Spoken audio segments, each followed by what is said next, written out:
Welcome to The Explainer. Today, we're going to tackle one of the most common, most tedious headaches in all of test automation. And we're going to show you how to fix it with just one single line of code. Seriously, let's get into it. All right, let me ask you something. If you've ever set up a Selenium project, what is that one task that always feels clunky? The one thing you have to do over and over and over again? Yeah, for a lot of us, it's managing the browser drivers. And that right there, that brings us to the core issue we're talking about today, the manual driver problem. It's a process that I'm sure is all too familiar, and frankly, it's a huge waste of time. So picture this scenario, right? Everything's working perfectly. Your tests are all green, you're feeling good. Then your Chrome or Firefox browser just automatically updates itself in the background, and suddenly your entire test suite starts failing. Just a sea of red. Why? Because your browser version no longer matches your driver version. And so begins what I like to call the manual dance. First, you got to check your exact browser version. Then you go hunting for the official driver download page. You scroll through these endless lists of versions to find the one that matches. You download the zip file, you extract it, you put it somewhere in your project, and then finally, you have to go back into your code and update the system path to point to this new file. It's brittle, it's so annoying, and if you're trying to coordinate this across a team, it's a total nightmare. And hey, don't just take my word for it. The source material from Software Testing Mentor absolutely nails it.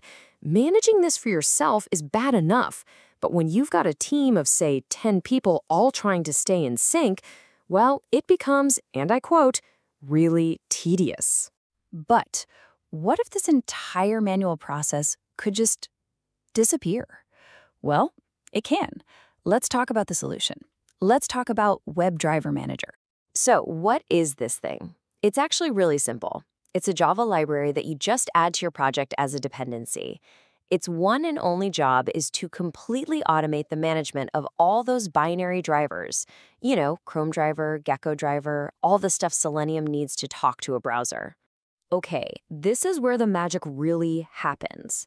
Let's look at what this library is actually doing in the background that saves you all that time and effort. So instead of you doing all that work, WebDriver Manager does it automatically. When your test runs, it first checks the version of the browser installed on your machine. Then it checks a local cache to see if it already has the right driver. If it doesn't, no problem. It goes online, finds the correct driver version for your browser, downloads it, and sets it all up for Selenium to use. And this all happens in an instant with absolutely zero work from you. Now, this all sounds great in theory, but the real power, the real aha moment, is seeing just how much this simplifies your actual code. So let's look at the before and after. And here it is. The transformation is just incredible. On the left, you see the old way, that messy system.set property call, hard-coding a file path that you constantly have to manage yourself. And on the right, that's the new way. That is the entire solution. One simple, clean line of code. Just think about what this means.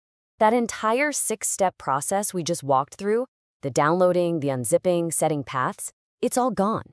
It is all replaced by that one single .setup command. So what does this freedom from the old way actually get you?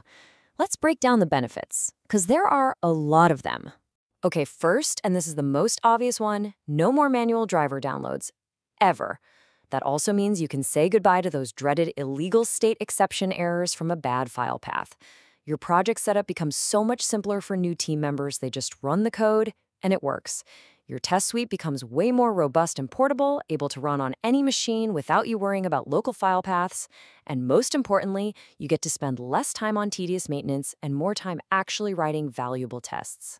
And here is the ultimate proof point. In the source video, the host actually navigates to their folder of manually downloaded drivers and just deletes them, hits the delete key.